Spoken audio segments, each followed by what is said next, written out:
dan wewenangnya secara merdeka, terlepas dari pengaruh kekuasaan pemerintahan dan pengaruh kekuasaan lainnya.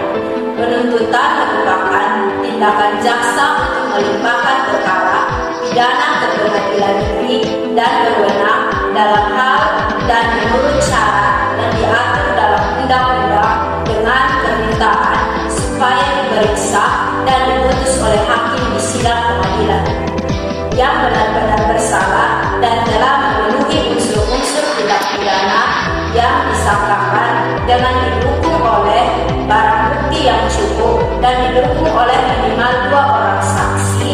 Undang-Undang Republik Indonesia Nomor 16 Tahun 2004 tentang Kejaksaan Republik Indonesia.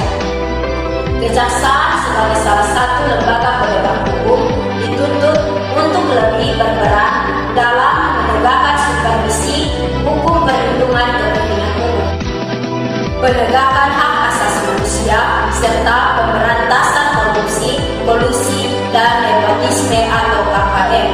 Tugas dan wewenang kejaksaan dikelompokkan menjadi 3 bagian, yaitu yang pertama di bidang pidana, yang kedua di bidang perdata dan tata usaha negara, yang ketiga di bidang ketertiban dan ketentraman umum.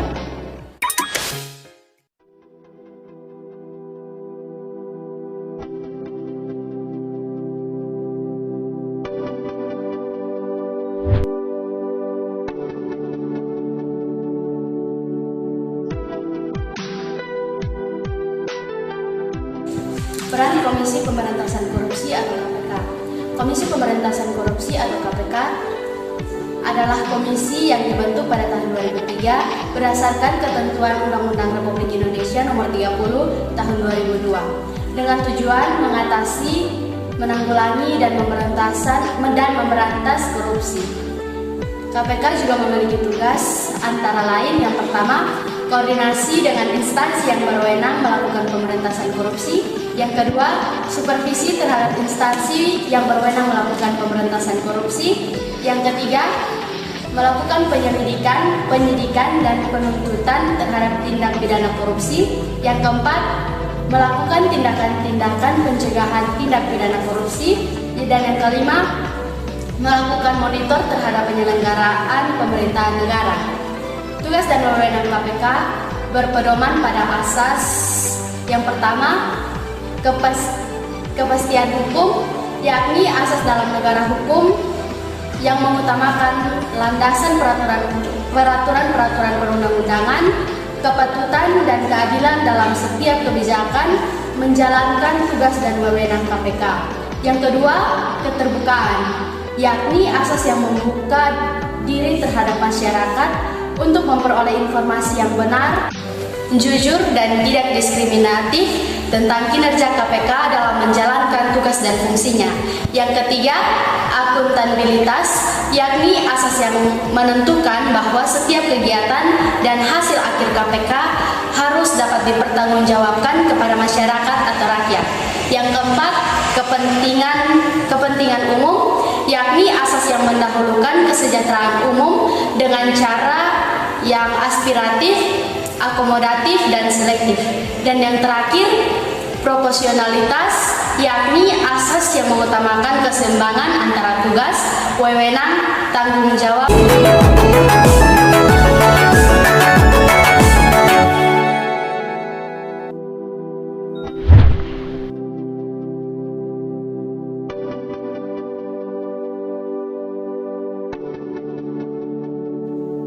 Halo semua, saya akan membawakan materi tentang peran hakim sebagai pelaksanaan kekuasaan kehakiman.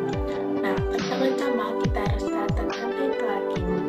Dalam konteks ini, hakim adalah pejabat peradilan lembaga negara yang diberi wewenang oleh undang-undang untuk mengadili, yang merupakan serangkaian tindakan hakim untuk memeriksa dan menerima serta memutuskan perkara hukum berdasarkan asas yang bebas, jujur dan tidak memihak sebuah sidang berdasarkan ketentuan perundang-undangan.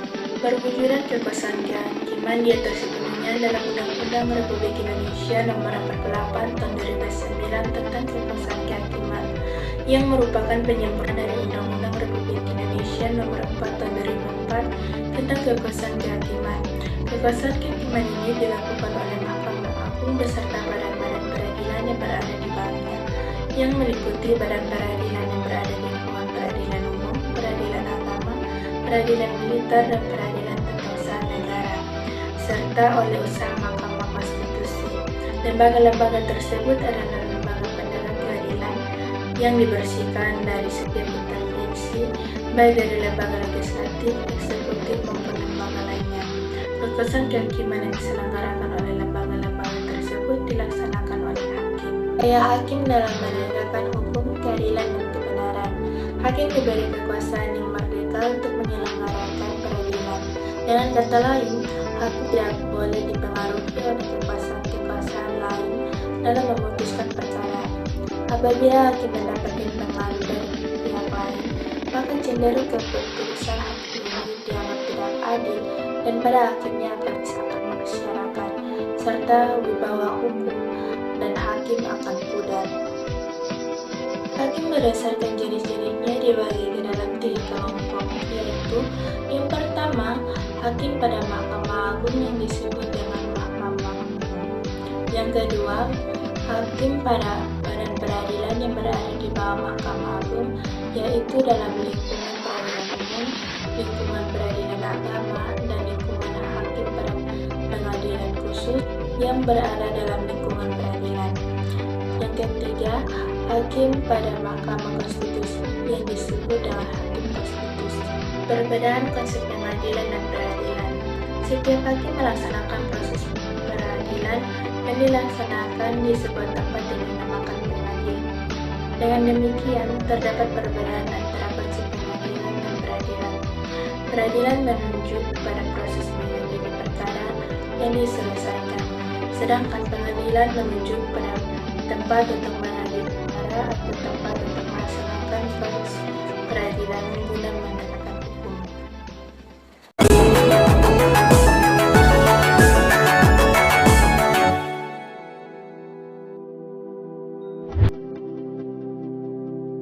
Peran Kepolisian Republik Indonesia atau Polri. Yang kita ketahui di sini, Polri memiliki kewenangan dalam memelihara keamanan dan ketertiban masyarakat, menegakkan hukum, serta memberikan perlindungan, pengayoman, dan pelayanan kepada masyarakat dalam rangka terpeliharanya keamanan dalam negeri. Selain itu, dalam bidang penegakan hukum khususnya yang berkaitan dengan penanganan tindakan pidana sebagaimana yang diatur dalam KUHP, Polri sebagai penyidik utama yang menangani setiap kejahatan secara umum dalam rangka menciptakan keamanan dalam negeri. Pasal 16 Undang-Undang Republik Indonesia Nomor 2 Tahun 2022 tentang Kepolisian Republik Indonesia telah menetapkan kewenangan sebagai berikut. Yang pertama yaitu melakukan penangkapan, penahanan, penggeledahan, dan penyitaan. Yang kedua yaitu melarang setiap orang meninggalkan atau memasuki tempat kejadian perkara untuk kepentingan penyidikan. Yang ketiga, membawa dan menghadapkan orang kepada penyidik dalam rangka penyidikan. Yang keempat, menyuruh berhenti orang yang dicurigai dan menanyakan serta memeriksa tanda pengenal diri. Yang kelima yaitu melakukan pemeriksaan dan penyitaan surat. Yang keenam, memanggil orang untuk didengar dan diperiksa sebagai tersangka atau saksi. Yang ketujuh yaitu mendatangkan orang ahli yang diperlukan dalam hubungannya dengan pemeriksaan perkara. Yang kedelapan yaitu mengadakan penghentian penyidikan.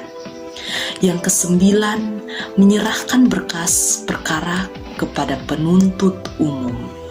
Yang kesepuluh yaitu mengajukan permintaan secara langsung kepada pejabat imigrasi yang berwenang di tempat pemeriksaan imigrasi dalam keadaan mendesak atau mendadak untuk mencegah atau menangkal orang yang disangka melakukan tindakan pidana.